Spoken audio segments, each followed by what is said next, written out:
It's Jeff and Jeremy in the morning.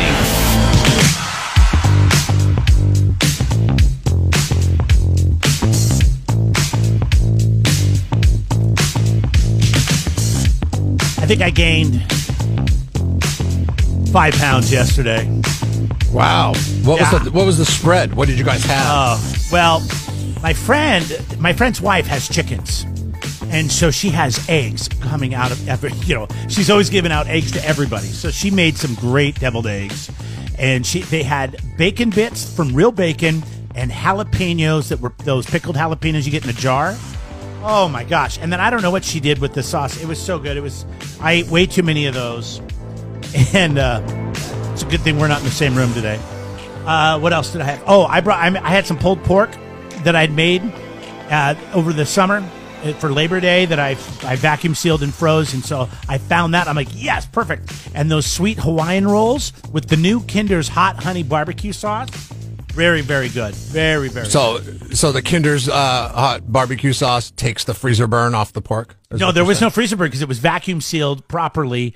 And do you have a seal-a-meal? Do you have one of those yes, things? I have a vacuum sealer? Yes, I do. Oh, yes, I got the one at Costco when it was on sale for like $89 or something like that. And it's normally like $129. It's a How really often good do one. you use it? I use it whenever I cook a lot of meat. So I use it probably a couple times a month. And I actually, my friend had the same one, and I still have salmon from a trip I did. It was a year ago, November. I went to the coast and I went fishing. Anyways, and that's still in the freezer, no freezer burn. You're lucky you don't live in my neighborhood. I would be at your house all the time. Trying to use my vacuum sealer. I would just bring pots of meat over to your house because I can't bring myself to pull the trigger on the vacuum sealer. Yet I do. Well, I'll do the thing where I put the meat in the Ziploc bag, press out all the air that I possibly can. It's kind of like a ghetto version of the vacuum sealer. Press out and then zip it up really quick on the Ziploc bag.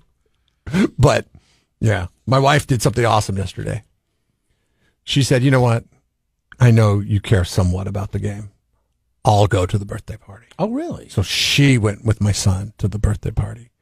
My daughter and I sat and we watched the game. And not only did my wife do that, she bought us a spread. She bought us a little spread because there was just 2 of us, but it was more than enough for 2 of us. Got the vegetables and the dip. We got the little smokies, which my daughter doesn't even eat meat. Like she does. She likes turkey.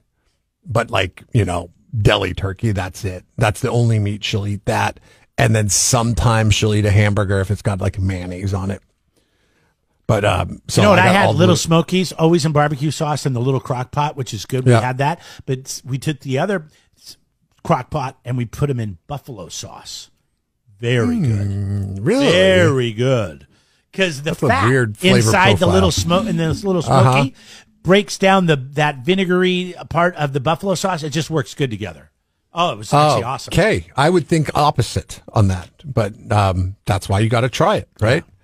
Yeah. We did the frozen meatballs and little Smokies combo in the little crock pot. So she does like meatballs. So like there's very, she's not vegan by any stretch. There's certain things she'll eat, certain things she won't. No, I got it. She's a young kid.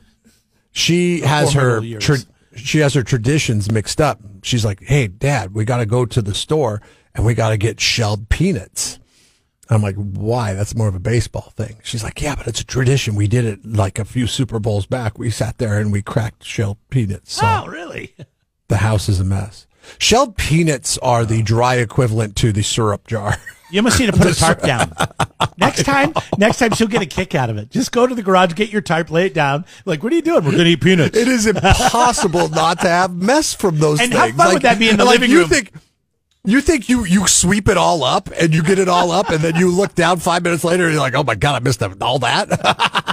That stuff just blows around. If your day's just starting, welcome. If your day's finally ending, whoa, crazy night, man. Thanks for listening. Jeff and Jeremy in the morning on 93.3 KZOC.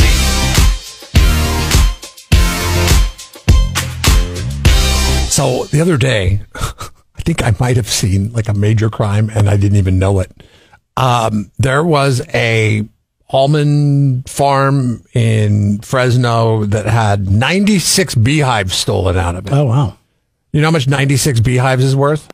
I have no idea.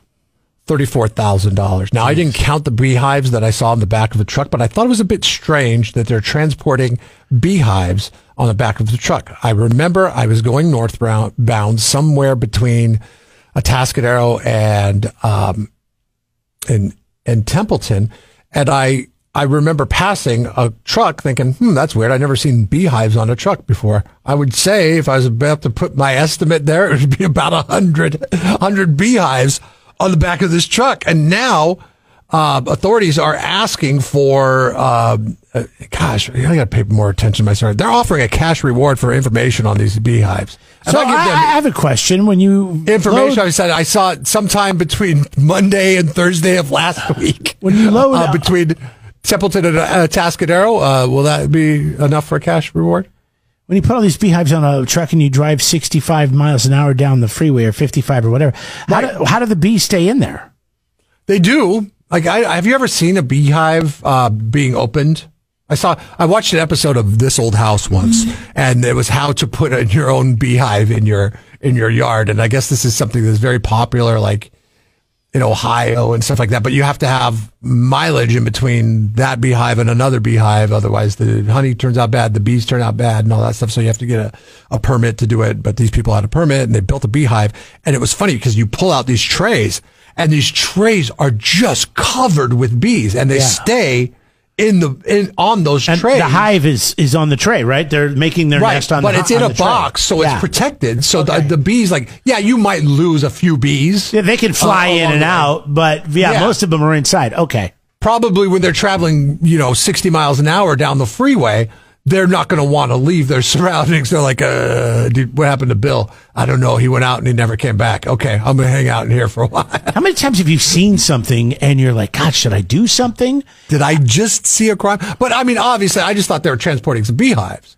But I don't think that's normal. I've never seen that before in my life. I thought it was weird when I saw it.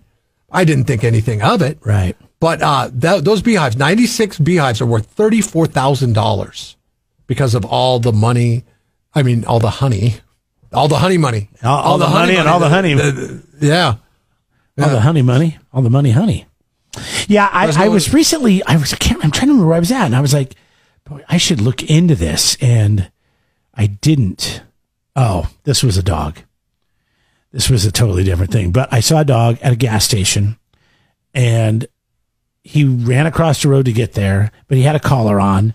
But he ran up to the gas station door, and people were coming out and petting him and stuff. And I thought, oh, okay. Then he started walking away with a lady, and I thought, oh, well, maybe he's with her. And I drove out of the gas station, and I got back. I was getting on the highway, and I looked back, and the dog wasn't with her, and she got in a car and left. And then I'm like, oh, my gosh, I'm afraid that dog is going to get hit. But I drove away. I didn't do the right thing. So... Did the dog get hit? Did you see the dog laying there the next day? No. I came back and the next day, and the dog was not around. It wasn't hit. So I'm hoping the dog made it back. But next time, I'm going to promise right now to you and everybody else. I know. I will stop. I will at least look at the collar, and I will see if there's a phone number on the collar. A lot of people put their phone numbers on the collar now. Hey, if you find me, call this number. Drove me nuts. But we've all been in situations where we've seen something suspicious too, and we don't do anything about it. And then it just You're like my wife. You know what I do? My default mode on these types of things is I don't want to get involved. Yeah. It was so selfish. I was meeting other friends. I had things going on, and I thought, well, God, I got all this to do. I'm going to be late. Who knows how long it's going to take if I call these people? And I got to sit here with this dog. But then I drove away, and it bothered me all night until the next day. And I drove by, and I'm like, okay, well, hopefully nothing happened to that dog that was It's bad. a distinct possibility that these could be in the area. The South Dakota beekeepers own the hives. They put the hives out in the almond orchard. They do it this time of year because this is the season for the almond bloom, I guess, the flowers that come out with the almonds that start to do it, and then the bees pollinate it. Yeah, make really good honey, I guess, because of the almond. Almond honey is the best. So this is something that happens often in Fresno. So if you've seen the hives, and I'm glad I'm reading deeper into this, the hives I saw were white. These ones are multicolored, and they are branded with the letters MEB. MEB. So if you see multicolored hives, Call the authorities.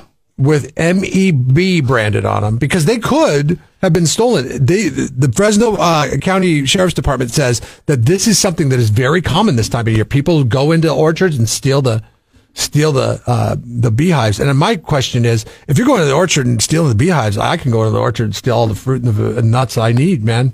Because if you guys can't, like, a beehive is hard to steal, right? Get stung, all this kind of stuff. Bucket of almonds, not that hard. I'll go in there and. But it's a lot of work to get to the almonds. You know how they harvest those, right? They bring machines out that shake the trees. Shake they the catch tree? them all on like tarps. Yeah. Or like some sort of tarping. Okay, well then I'll stick to fruit then. Whatever. You don't have to settle for a cup of joe to kickstart your day. When you can shift into high gear right here. Jeff and Jeremy in the morning on 93.3 KZOZ.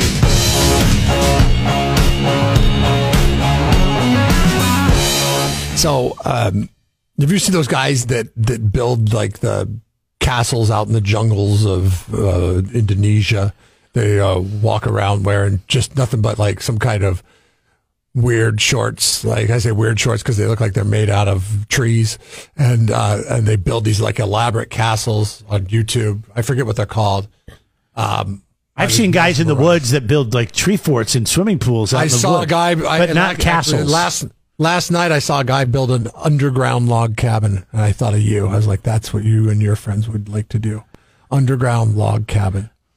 Like, it was. Like where you walk in from the outside and you go down and there's like a little entry and then the rest of the cabin's underground. You dig a hole. It's log. Yeah. It's made out of log, but it's underground. Yeah. So they put tarps up, and that helps with the drainage. Because I would think you would. If it rains, you just die in a hole. But no, they figured it out. This guy is a fisherman, so I don't know how he talks. Yeah, no. Hey, Rudy, okay, this is the translation for it, and then you can stay tuned to find out, okay? What the translation for this is. 200 feet over there, I want to send me to prison. Over there. Yeah. You didn't understand any of that? No, what does that mean? It means I digged a 200 feet wide channel into Lake Michigan, and I face 6 months in prison and a $5,000 fine. Wait. Dug a channel in the lake? Yeah. In Lake Michigan? In Lake Michigan. He's been convicted of vandalism and tampering of a national park. What he did is he redirected a river by hand, and that created a channel that became 200 feet wide. Wow. Okay. So you have friends that do this kind of stuff. They take cement bags and they throw it in the river, so they'll create a beach down the way from their cabin. No, right? they just use rocks. It'll just change the flow. It'll change the flow of the river. Yes, what they do is they have heavy equipment, excavators and things like that, and so they'll take their excavator and they'll load up their dump truck and they'll dump the rocks, and then they'll move the rocks down into the beach and make almost like what you would think of a jetty. And so what happens is the river comes down, the fine particles of the sand kind of like swirl back towards the rocks, and it'll just eventually lay sand down, and you'll have a nice sandy beach where maybe you used to have a rocky beach. So this is interesting because it's like one of those rivers that, it's much different in the Midwest and by Lake Michigan and by especially the upper Midwest, because there's millions of lakes everywhere, and they just kind of, there's a lake here, there's a lake there, there's a lake here, there's a lake there. It's all kind of flat, right?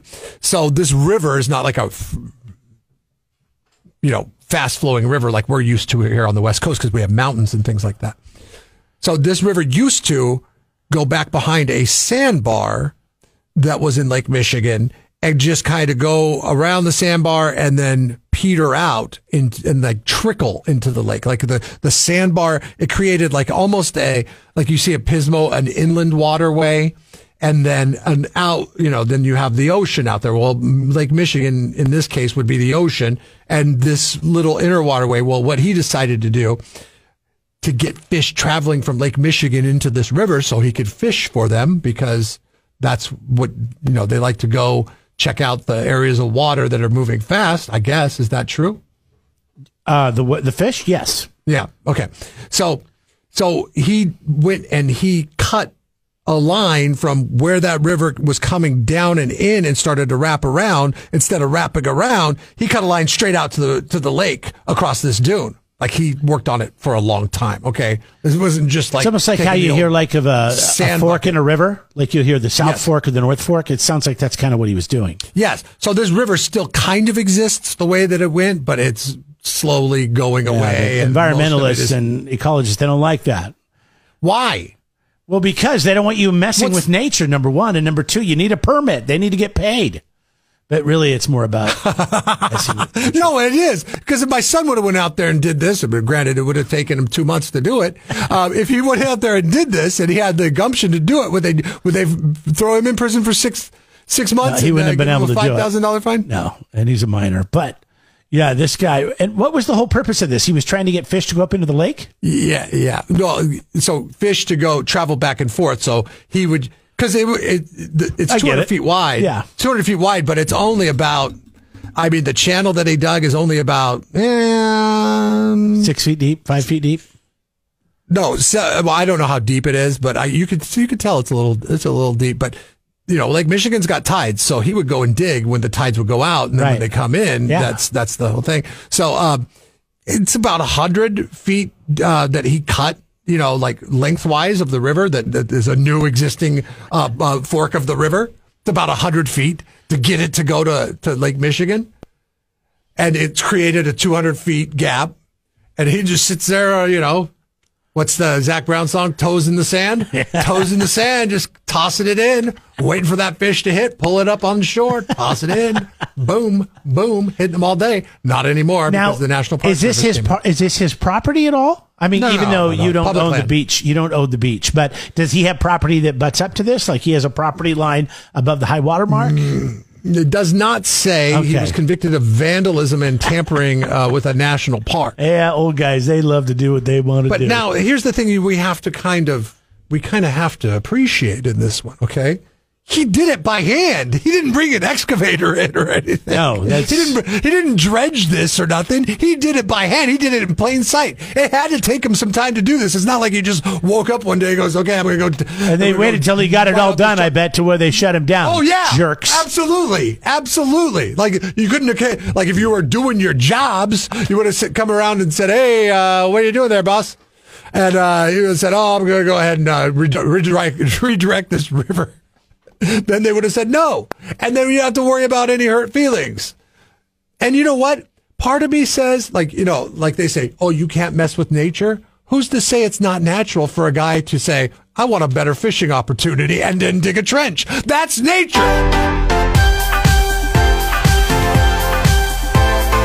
Subscribe to the Jeff and Jeremy podcast now on Apple Podcasts, Spotify, Google, and YouTube. It's your Central Coast commute-friendly podcast.